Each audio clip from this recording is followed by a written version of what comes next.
Welcome to College Prep Confidential, empowering your student with the elite tools they need to get accepted to their dream university. Discover test-taking blueprints from Ivy League professionals, financial aid secrets to get more money for school, and mindset tips for a better college future. Now please welcome your host, Don Sevcik.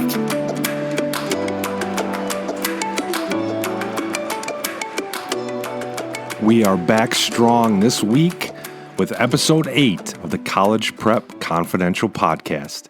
And this week, let's dig into a powerful test prep strategy I discovered and how I came to appreciate in an episode entitled, "Is the Key to Exam Dominance Hidden Inside These Russian Dolls?" A few weeks back, I'm reading about Russian culture, and I stumbled across an interesting tradition. Russian families build these dolls called matryoshka dolls, also known as nesting dolls. Now, these dolls are fascinating. The first doll you see looks to be a grandmother. The dolls are made of wood and painted with different faces and clothes. Now, notice I said dolls, and I'll get to that in a moment. But the traditional matryoshka dolls are painted starting with a grandmother, so all you see is a grandmother doll. Now here's where it gets fun. If you pull the grandmother doll apart in half, inside you'll find another doll. When you pull the next doll out, it's a little bit smaller than the grandmother doll and a little bit younger. But the plot thickens. If you open up the second doll by pulling it apart in half, you'll find another doll. This one is smaller and a little younger.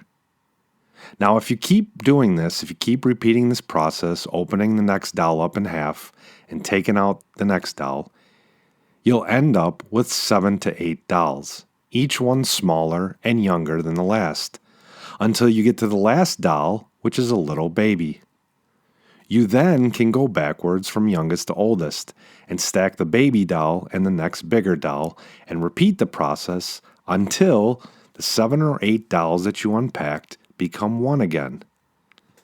As I saw this process repeated a few times, it reminded me of the discussion I had with college SAT and ACT test prep experts.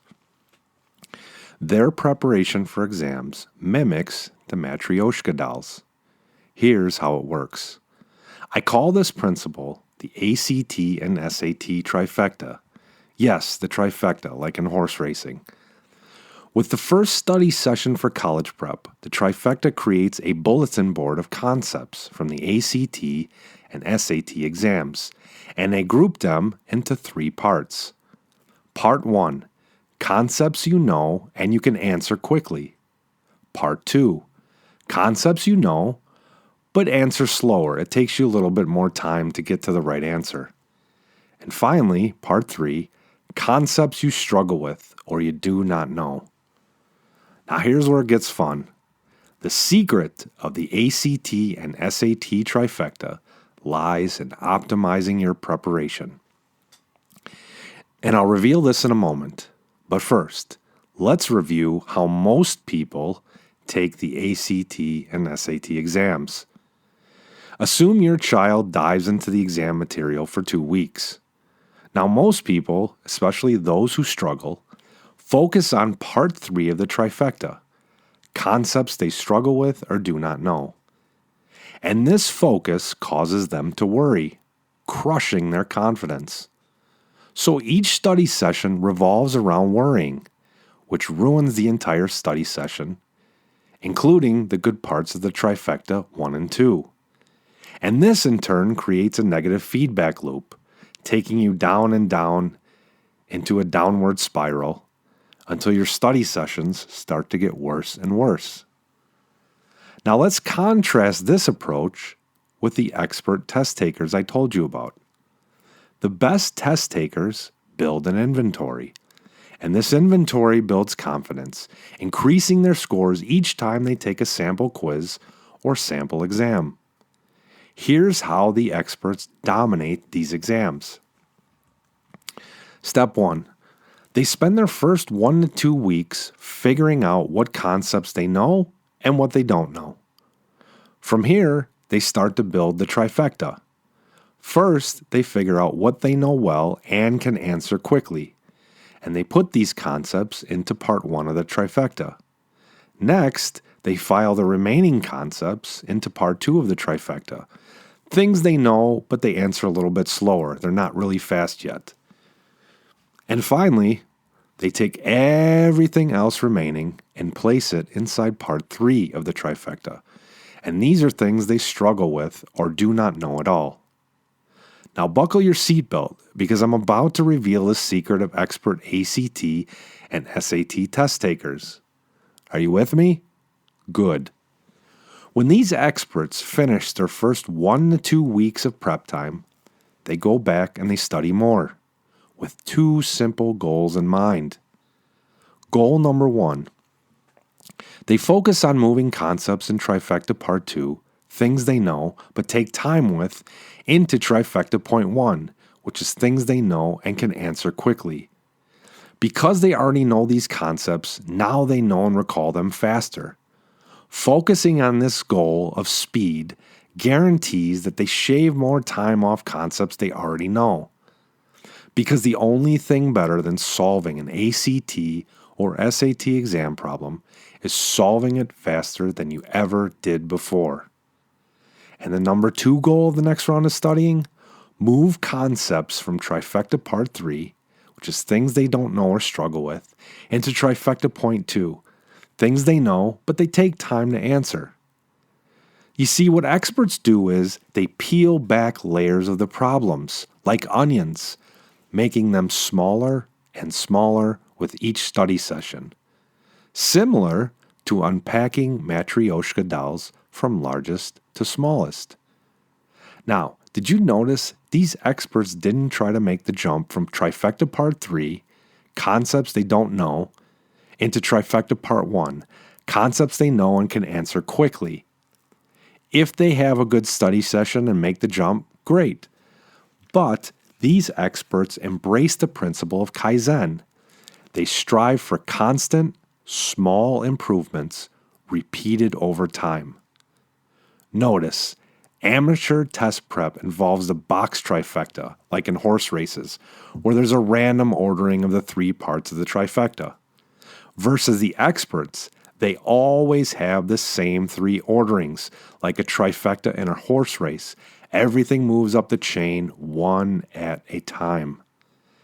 As the experts repeat these study sessions, they continue to move more concepts out of Trifecta Part 3 into Trifecta Part 2, building the list of concepts they know. And then they move concepts from Trifecta Part 2 into Trifecta Part 1, meaning they get faster on concepts they already know. After a few rounds of repeating this process, their confidence builds, their speed gets faster, and their study sessions accelerate, creating a jet stream effect. If you aren't familiar with the jet stream, it's a wind current several miles above Earth. And when planes fly with the jet stream at their back, they go faster with less effort. We see this jet stream effect when we jump on a plane.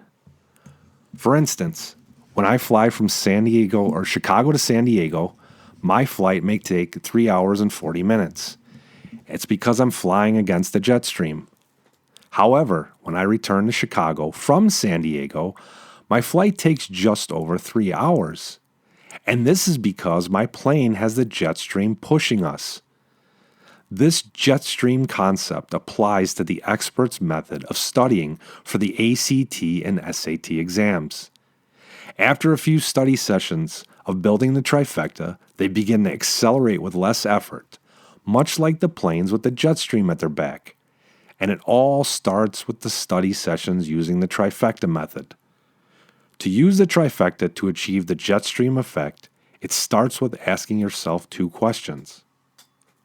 What concepts do I know, regardless of speed? And number 2, what concepts don't I know? And it reminds me of a great quote. You could tell whether a man is clever by his answers. You could tell whether a man is wise by his questions. When you ask yourself the right questions at the beginning of this journey, it simplifies your efforts in the future. Now, I use the word journey because college prep exams work just like my flight to San Diego and back. You start off slow, and you might experience turbulence along the way. But once you hit the jet stream, life gets easier and your progress increases exponentially.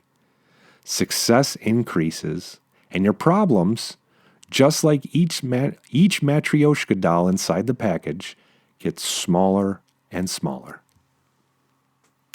So I have a question for you. How would you like to create a jet stream study effect for your ACT and SAT exams? I've built the resource for you, which you can find at cpcshow.com. Once again, that's cpcshow.com. And what this resource does is help you move up the trifecta ladder I discussed. First, you learn a concept, and then you get faster, and then you master it. And this trifecta process helps you increase your SAT scores on average by 150 points, and your ACT scores on average by 3 points. And I'd like to offer all of our podcast listeners a $1 7-day trial. Give the platform a try and let me know what you think. Once again, that $1 trial for podcast listeners is at cpcshow.com. Now, this platform was built courtesy of the experts I referred you to before. It's built around the trifecta method because I want you to be able to work smarter and not harder. Once again, it's at cpcshow.com. Thank you for listening, and I will see you next week. That's all for this episode of College Prep Confidential. To discover how to give your student a better future by increasing financial aid, improving test scores, and reducing stress, visit our website at cpcshow.com. That's cpcshow.com.